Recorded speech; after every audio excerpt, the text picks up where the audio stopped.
Good afternoon, everyone. I'm Sheva Devani, Director of Alumni and Alumni Relations at the colleges. For those of you who don't know me, I'm an alum, graduated in the class of 1995, and I have two children who attend in the colleges as we speak, one first year and a junior.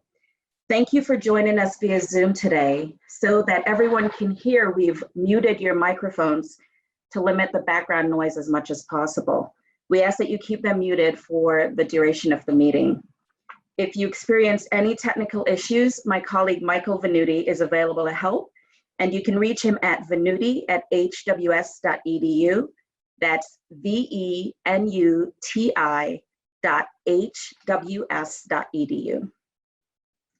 We are going to be talking with President Joyce Jacobson, Provost and Dean of Faculty Mary Coffey, Vice President for Advancement Rob Flowers, Bob O'Connor, I can't believe I actually made that mistake, and Vice President for Campus Life, Rob Flowers, about the college's effort to date regarding the COVID-19 pandemic, the contingency plan we're putting in place, and the overall state of the colleges. President Jacobson will start off the session, and then I'll relate to her and the team the questions that were previously asked via email. President Jacobson. Great. Well, thank you so much, Chevy. And thank you for everybody who took the time to be with us today in a remote learning opportunity, much as our students are currently experiencing daily now. We are in work day 9 of our remote learning model. We've had to adapt a great deal in the past 2 weeks, but it has gone very smoothly, and huge credit and shout out to the Provost's office, all of the faculty, the Center for Teaching and Learning, the digital learning team in IT, and all the rest of IT for what has been an amazingly smooth movement to remote learning. We use Zoom for many of our both synchronous and asynchronous classroom meetings, as you're experiencing right now. We combine that with Box for documents, and also Canvas, which is our main course management software. And the 3 platforms actually work very well together. So I thought there would actually be a lot more problems than we had over the last week and a half. And really after the first day or two when everybody had gotten on, it's really been going pretty well. So again, you're experiencing much of what we're dealing with right now. In addition, we had to end our study abroad programs and bring back over 190 students plus some faculty back on very short notice when the European shutdown went into place in particular. We had to end our athletic seasons for the semester. 2 of our winter teams, the men's basketball team and men's hockey team, were both in postseason, and we had started up our spring sports, and so we had to pull all of that. We have postponed both commencement and reunion. And in general, we've upended the worlds of our students, as well as our faculty and staff at this time. But as difficult as these actions were, they were necessary in order to protect the health and the safety of our community. And my overarching message to you all today is that despite the fact that we are separated by distance, and in many cases by time zones, that the colleges are here for all of our alumni and alumnae.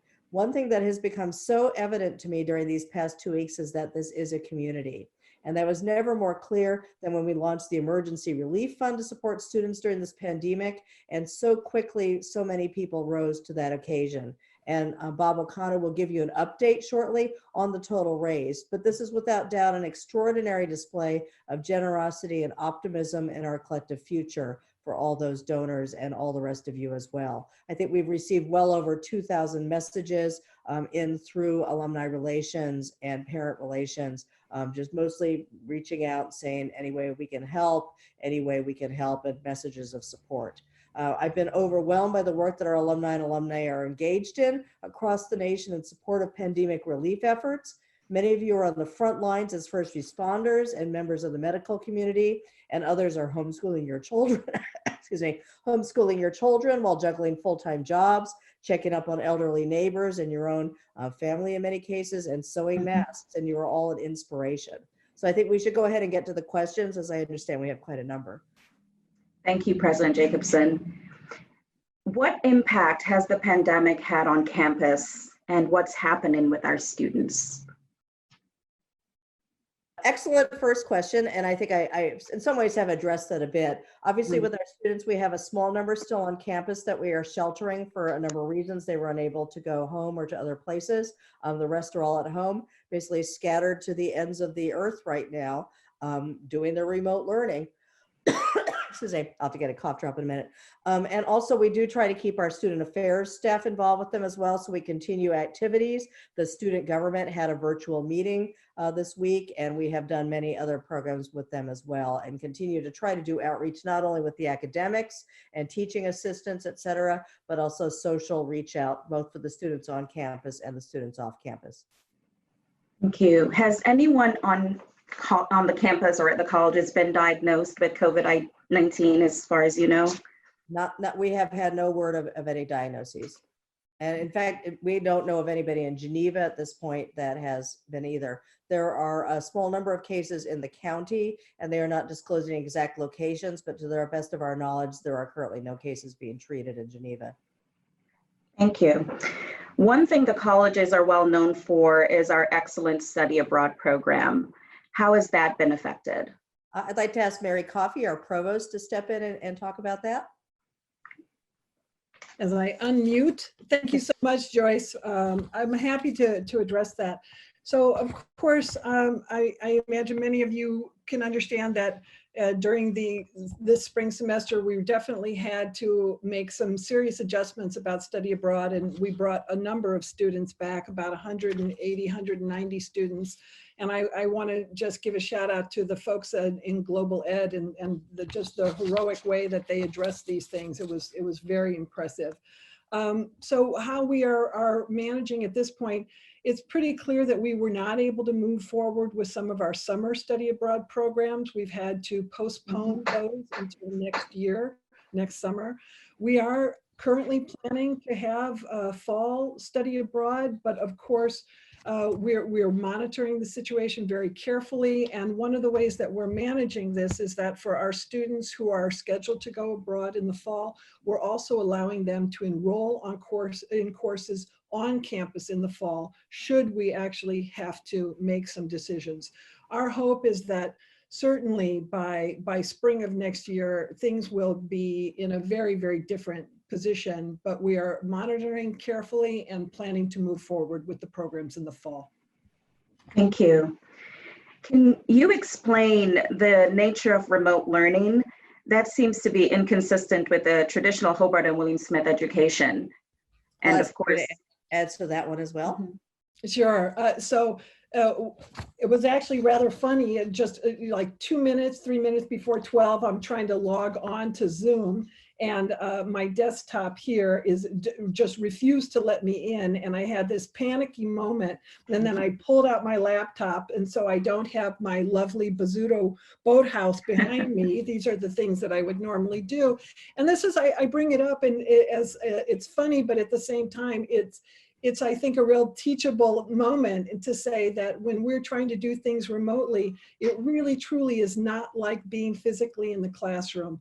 And so one of the things that we try to talk to both the students and the parents, and certainly with our teachers, with our professors, is that synchronous video conferencing is not ever going to be like the environment of being in a classroom. It sort of sometimes can feel like we're all on the same time frame and we're talking back and forth among each other, but every one of us is staring at a computer screen, and we're doing it for a long time. So, you know, we know that even with Zoom, it takes about 15 or 20 minutes before sometimes our attention span can wander. So when we talked about remote learning for our instructors, the first thing that we asked them to do was to think very carefully about what the goals of their courses were.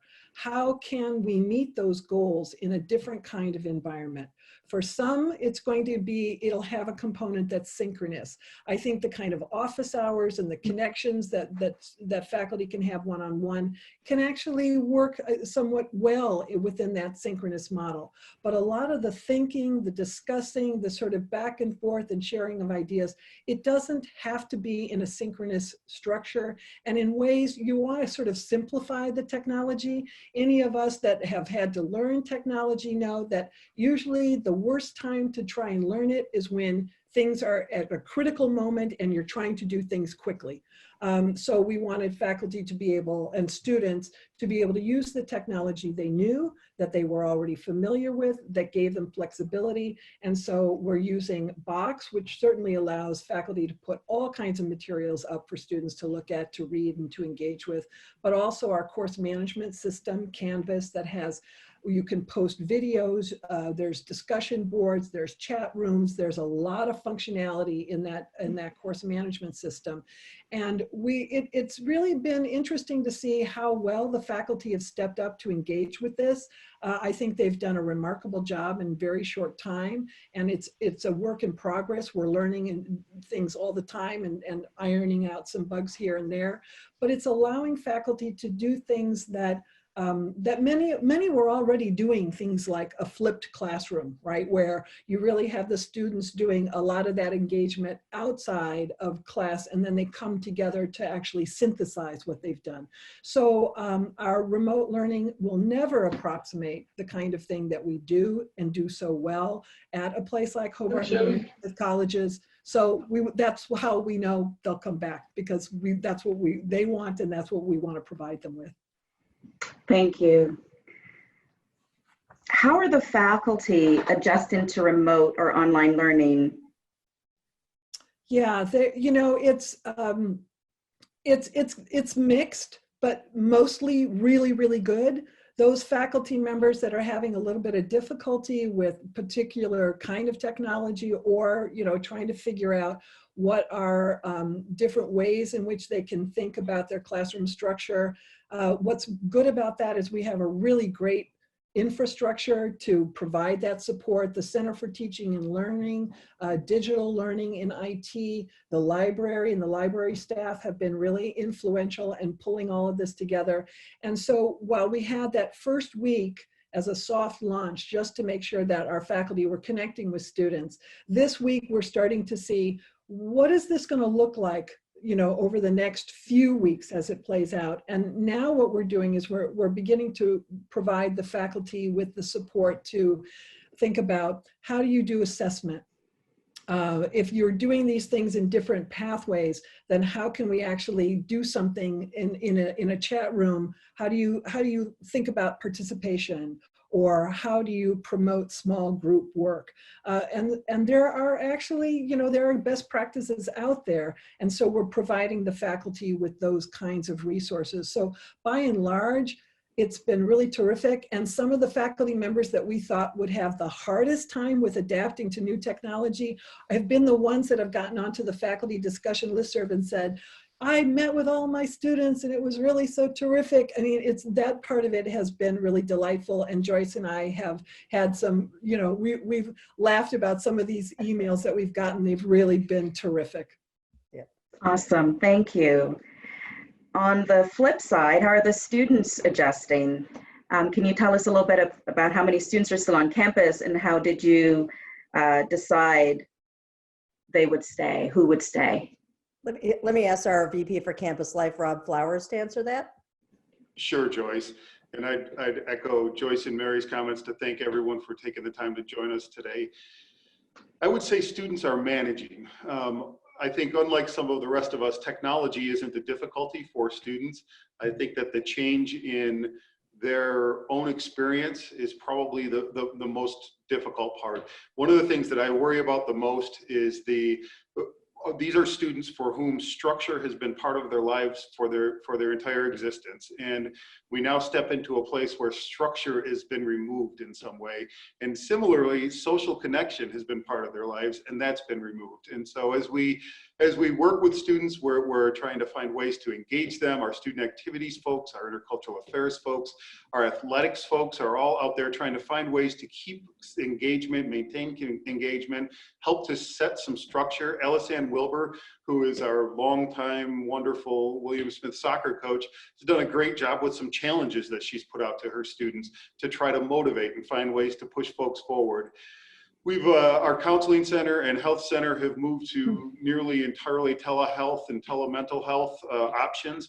Are particularly for the health center or for the counseling center, our numbers are up significantly. We engage with a crisis response group that's been very helpful to us through this whole process as well. but I think students are managing. I feel terrible for our seniors. Our seniors right now have had simply one of the most difficult 4-year experiences that we can possibly imagine. 4 different presidents, and then half of their spring semester of their senior year has been cut out. So it's been a real challenge for them. But I know as I talk to them, they're managing it well, and they remain engaged with the institution. Chevy, the second part I think was about numbers on campus. We have about 110 as of today on campus. We started, we made the decision in part because Joyce and I started getting a lot of pressure from our local county health administrators, from the local hospital staff, and from the local city government folks. We're very concerned about our students returning back to campus and having a mass influx of 2,000 people who had been traveling a great deal. And particularly compelling, I think, to Joyce and to me, what was the argument from the hospital that they didn't know that they could manage the crisis that they're going to face anyway, and they were particularly concerned about what this might do. And so really this was forced on us by externally, and we made the decision to move to a fully remote and to encourage students not to be here if they were able to. But like always, in 2020, we have students for whom they don't have a home. This is their permanent address. We have students for whom home is just a terrible and untenable option. And so we've made the choice that they could stay. We also have international students who literally cannot go home, and they don't have the capacity, they're not able to travel back to their countries. And so that's largely how we've been through this process. I mentioned we started with 200 after break, and I think what folks have found, some of those I think thought that it would be just like regular old HWS and it would be a normal day on campus, and they're finding that it's just different. And so a lot of folks chose to leave after that. Thank you. Following that, what's like in Geneva right now? I'll let Rob take that one too, since he's fully engaged in it. It's much like it is, I'm sure, everywhere else. You can drive through downtown Geneva right now, and Chevy can tell you this as well. It's just strange. There are no cars. There are no stores open. Luckily, all of our municipal services are continuing to operate. Our hospital staff has been fully engaged with us. But it is, you go to Wegmans and people stand 10 feet apart, more than 6 feet apart, I think. And so it's interesting to watch it. Over time, it might make a very interesting study about the social dynamics of this entire period. I agree, life is pretty strange. Okay, what financial impact is COVID-19 having on the colleges? Has the endowment suffered as a result of the pandemic? And have you had to, or we had to dip into the endowment as a result of COVID-19? Yeah, I'll take that one. As the economist, I always like to answer the financial questions. So the endowment, not surprisingly, is down as of this moment. I mean, I'm sure that, I don't know how many of you are looking at your IRAs, et cetera. I've decided just not to look for a while. So we're down, but we are also diversified. So it's probably, less than the market overall. So it's down, but interestingly, our financial managers are also looking for opportunities now of things that we might actually buy while they're cheap. So I appreciate they're thinking that way as well. At this point, we have not had to dip into the endowment as a result of the current pandemic. We are basically trying to pull back operating on things that we now are not spending money on. For instance, I'm not traveling.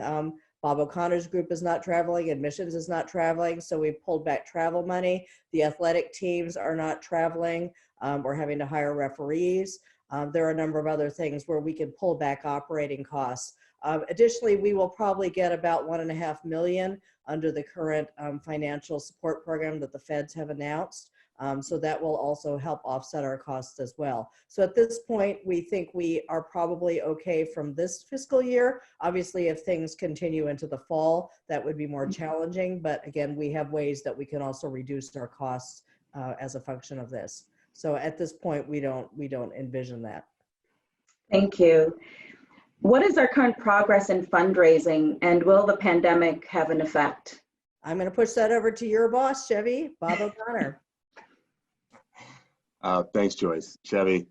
Let me just start with, as I look at some of my colleagues online, like Kathy Regan and Chevy and Rob and others and Kathy Williams. Like, what a, I know this is a serious topic, but what a great reunion for us and to see all of you. And for all my colleagues who aren't traveling to be able to look at this and see all these alums. And I was trying to count how many living rooms I've been in or offices in your homes and others, and it's fun, a lot of fun.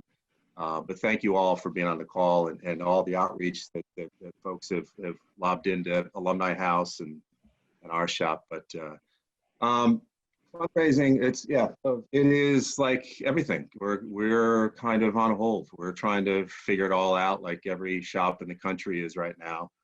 I'm part of a survey group of other development professionals across the country, and it's all shifting, right? And we're all obviously taking a relatively conservative stand at the moment. Feels a lot like, in some ways, 2008, and trying to figure out where we are at the moment and being mindful of, from a fundraising standpoint, being mindful of where people are. And it's different for everybody. There's no question about it. So we have taken a conscious pause from our major solicitations. Obviously, we're still raising money.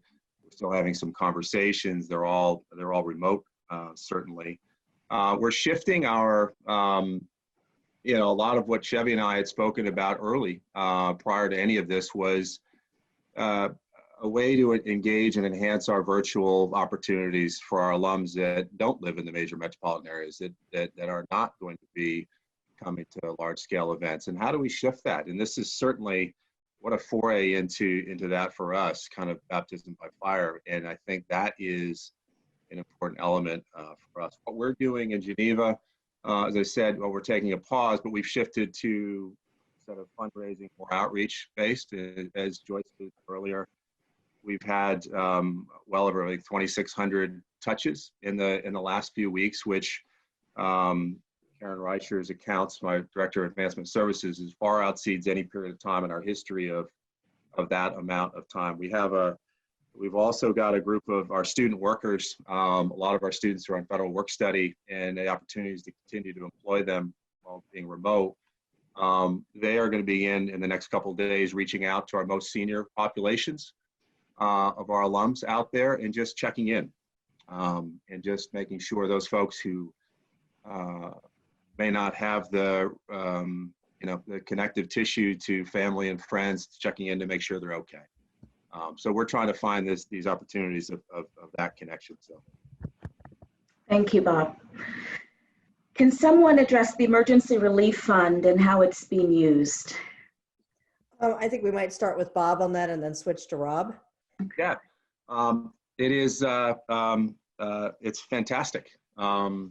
We are, as of this morning, just north of $40,000 of resources in the door from 309 donors. We started last week with an email to campus and had some really terrific early response from faculty and staff.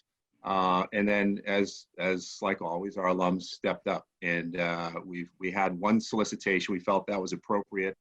Not to inundate folks with any solicitations at this time. We did send one to our alums, and we've stayed the course with a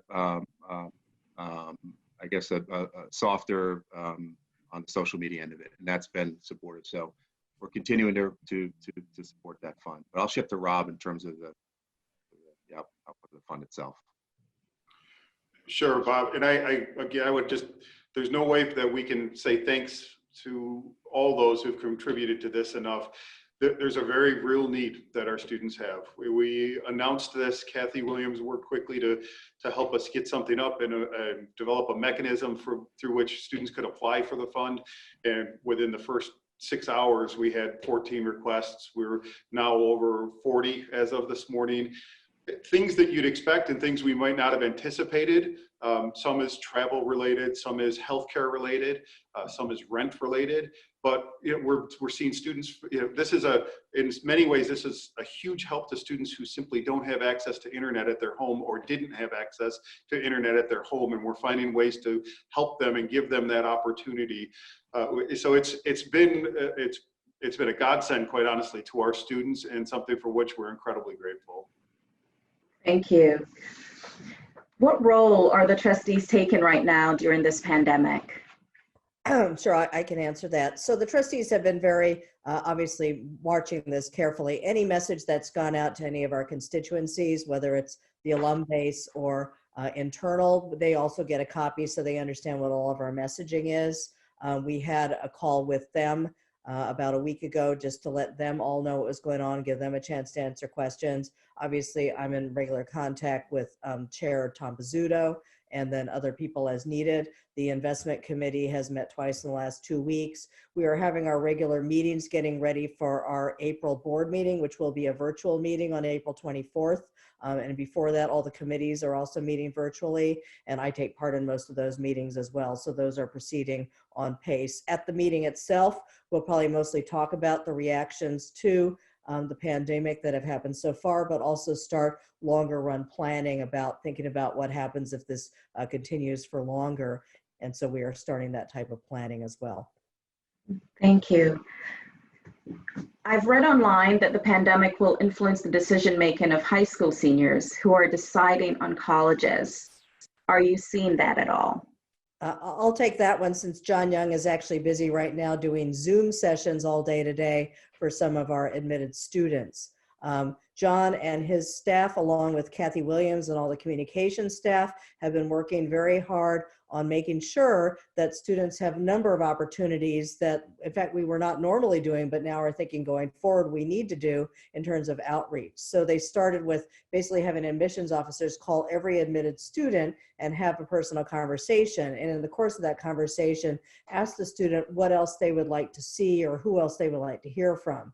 Next week, the plan is that basically we go back around with all those students and have them get a call from either a faculty member or a staff member that we think is optimized to their particular interests. For the athletic recruits, obviously, then the coaches are also reaching out to them as well. And so that is something that we've actually realized we should be doing every year.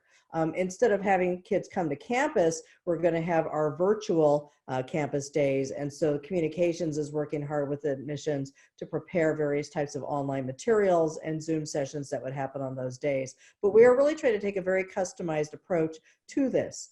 We've obviously been reading about issues with that. We don't think we're any worse off or necessarily any better off. We might actually be better off than other schools. I think partly because we are a smaller school, we can do this higher touch approach.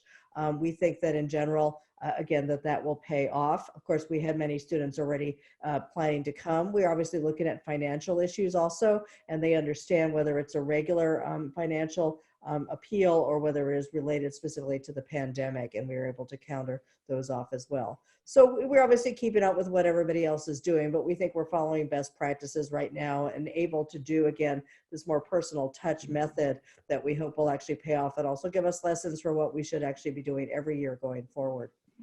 Thank you. For those of us who do not know you well, this is directly for you, President Jacobson. Can you describe some of the unique pillars of your personal approach to grow in HWS? Well, that's a great question. And I think we're going to talk a little bit about strategic planning later, so I'll hold off a little bit on that part of it. But actually one of it is, of course, to develop an actual strategic plan, as the colleges had not been operating under one for some 5 years. And we're continuing with that process during this process and hoping to have that ratified by the trustees at the next meeting. But so that one of them is, of course, for me to have an actual plan. I think planning allows us then to have goals related to that on the part of our staff as well as our faculty, and also have personnel reviews that are related to goals and goal setting in a way that has, again, not been done quite as mindfully in the recent past at the colleges. So that's one approach, taking in sort of a management approach.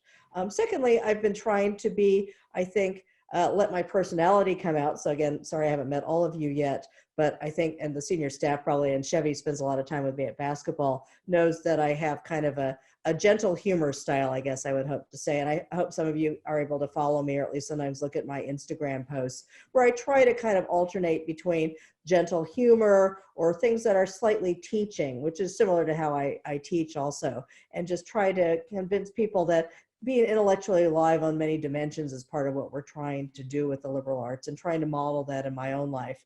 I've been joking, actually, my life is probably less affected than many others by this. As somebody who's kind of an ambivert, I can be introverted or extroverted, so I'm just getting to be more introverted these days right now. And as somebody with a doctoral degree will tell you, any graduate student won't tell you, it's the second year of social distancing that really starts to get to you. So it's not that I'm not aware of how to do that already. So I think part of it is just adapting to this. I already work remotely a lot of the time or out of my house. So again, probably my life is the least affected of anybody's at this point. But personal approach in general is also to try to have this, just as I was saying with admissions, the idea is to really go to a high touch model where I try to meet as many people as possible, obviously talk with advancement and think about how we can have more events to involve our alumni and also our parents and our current students. I try to meet as many students as possible. Just try to take the personal approach that I think goes along with our general view of what the HWS community is about and how a college like this should be operating. And I think my approach fits in with that as well. And that's the growth approach in a small nutshell. Thank you. Our next question is about commencement and reunion. If classes can be taught online, why can't a commencement be held online so that everyone may participate in a closure to their undergraduate years? Why can't the same be done for reunion? Well, I think those are two very interesting questions. We are planning for the commencement to have some degree of acknowledging the date, because the date of graduation will still be, the record date will still be May 17th. And so that students will not be held up in terms of what their diploma says and when they actually receive their degree. That said, even as we plan to have a commemoration on that date of that, including probably an address by a virtual address by our commencement speaker, that it was also made very clear to us through our students that it was very important for them to still have an in-person celebration or event. So we are in active planning of that along with the senior class leaders at this point. Kathy Reagan, Chief of Staff, is leading that process, and we are considering various alternative dates in terms of feasibility and desirability in terms of when we will also have an in-person one. So the idea is to have both. We have closure on the one hand on the actual date and celebration then, but we also have the social aspects and the in-person celebration at a later date. With reunion, I think also that much of reunion is about the actual being there, the presence, the physical aspect of seeing your classmates and seeing the people from the other class years. And in many ways, this will be very interesting to have basically double reunion next year, because people will also get to see people from class years that maybe they weren't seeing as often people that they knew when they were in college because it was a neighboring year. And so we think that's actually important to do as well. I'm sure there again, we will probably send out a note on the original date of reunion to the classes to commemorate that moment, but that similarly, we also want to still have the in-person activities next year. Thank you. We received a number of questions related to career services now that there are very few students on campus. Is career services still operating? I'd like to have Bob answer that also, since career services reports in through him.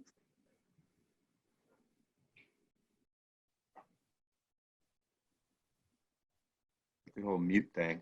It is very much in operation, and Brandy Farrar and her team have shifted to all the same elements: Zoom, emails, FaceTime, any means by which is necessary for this one-on-one engagement for our students. As you can imagine, the uncertainty for our students right now, both our seniors and in terms of placement, and those opportunities have been offered, waiting to see if those offers are going to hold. Good news is many of those are. We're hearing that the offers are still kind of in play, moving forward, business as usual. There are some that are hesitating a bit, and then the same true with internships. And for our internships, we've had some really good success to date, and thanks to many of you on this call and others. But what we're hearing is that most places are still pretty good. There may be some delay, certainly in timing, given some of the impacts of COVID, but we're hopeful in that regard. What career services is doing in addition is augmenting a lot of what we're thinking about in the current state, and beginning to build a toolbox, if you will, for our current students and graduates, providing an inventory of opportunities where students who may be home right now and have some time to kill in addition to their coursework, where they can get some additional certification or training opportunities, whether it be in accounting or any number of areas for profit nor for profit, in working on developing those tools and putting those in a web-based location, et cetera. So still in progress. We're in week 2 of this, trying to get all this organized, but the one-on-one outreach is there. What I would say to all of you and all the rest of the graduates who is that anywhere you have an opportunity for an internship, anywhere you have an opportunity for a job placement, I would ask you to reach out to Chevy, myself, CSO directly, which is simply cso@hws.edu, the career services office, and raise your hand if you could, or you have a colleague that you know from where else where there are opportunities. I mean, there will be shortages, right? There will be delays, there will be opportunities missed, and the more that we can galvanize on our end, I think that the better off we'll be. And that is the power of a place like Hobart and William Smith, is that those opportunities exist because of the networks so often that exist. So thank you in advance for all you can do in that regard. Thank you, Bob. Before the pandemic hit, President Jacobson sent a letter to alums asking for feedback on the strategic planning process. I'm wondering if that process is ongoing. Great question. So I have actually received feedback from many people. I think 85 people wrote me. And if you still want to write me, I could still look at it. I'm actually working on it right now. So we have gotten a number of points. Many were just like, great. And then others were much more detailed. And so we're working through on a second draft of that. It'll get vetted by senior staff within the next week. And again, go to the trustees, hopefully, for their approval. I view it as, it's really my strategic plan in the sense presidents are the ones who set the strategic plan. And we have created it very much as a process rather than as a 5-year plan or any sort of delineated, but rather as an ongoing process. Strategic planning VPs, Fred Damiano, was very key on sort of the more nuts and bolts of how we will vet projects going forward. And we're using those principles already, even as we think about projects now before the vetting. That said, again, it's ongoing. It will, once it's posted, we will still take feedback and revise as necessary during my time at the colleges. Thank you. There's another part to that question. In the strategic plan, you say that there are past actionable and vetted directives that remain unrealized. Can you describe some of those things for us? Sure, that's a great question. And one thing actually that we neglected to put in, but actually of course should have been front and center, and somebody called me on it, was our sustainability plan. And so we have a carbon neutrality plan, and that is one of the things that's, again, an actionable ongoing directive. Another example is the diversity plan that was developed a couple of years ago, and many of those points are still unrealized, but things that we still want to do. And with the beginning of our new Chief Diversity Officer, Vice President for Diversity, Equity, and Equality, as of June 1st, Karam Hussein, we will be able to start working on those parts of that plan. So those are 2 examples of documents that were fully vetted by the community and yet had not been fully, that were held in abeyance. I think other things, I mean, again, I think is the main thing that Bob and I have to go out and work on is that we need a new science building. And that was certainly something that had been thought of before. It's not that we just suddenly thought of that, but we know that that was sort of the next big issue in terms of our capital improvements. So there's a number of things that, again, other smaller ideas, but what I often say is that many of the things we do right now are great. When I think about the Career Services Office, the Centennial Center, the Global Studies Center, the Center for Teaching and Learning, so many things that are there already, our summer internships on campus, our research approaches to campus learning for students, and all of them just need more building out also. So there are many things there that are actionable that we do right now. We just need to do more of them. In that sense, I don't think I'm reinventing the wheel because so much work had already been done over the past 20 to 30 years. of thinking about what else we need to do and the direction is forward. That said, there's always new opportunities that come along as well, and that's why it's a process. So we also don't say this is the list of definitely what we're doing. We leave the door open to other things, because as we've discovered in the last month, sometimes something comes along that you didn't expect and it really changes about everything you do. And we have to stay flexible as an institution. I've been so proud of the institution and how incredibly flexible and how quickly we all jumped to. I mean, literally in the course of 1 week, we got up on remote learning. And that is something that other institutions in many cases took 2 or 3 weeks to do. And we did it in 1 week with almost no glitches from a technical point of view in particular. And I am so proud of how everybody just jumped in and did that. Now, we don't want them to have to do that every single week. I mean, people need a vacation at some point, but that talks about the can-do approach and how fast we can turn literally on a dime from one approach to another approach. And I think many of the other colleges and universities have been amazed that that happened also. But that actually speaks to how flexible higher education is, even though we get this rap that we're not flexible. I mean, what other industry could have turned on a dime like that? Yeah, I just think it's been amazing. And that's the kind of thing you want to keep the door open. And there are many lessons we're learning. I mentioned earlier about admissions and how there are things that we now realize we should do every single year, not just this year. We're learning so many lessons of how we can do things better on the campuses and in our outreach from this experience, and that we will build on this and become stronger going forward. Thank you so very much, President Jacobson. That is all we have time for today, folks. Thank you all so very much for joining us today as the COVID-19 pandemic evolved. We would be happy to consider more of these sessions if you let us know. Just reach out to me via email. My email is devaney@hws.edu. If you have questions that were not able to be answered today, please email them to me and we will get those questions answered for you. Again, thank you so very much to all our panelists for joining us, and we wish the very best to you and your friends and families. Thank you.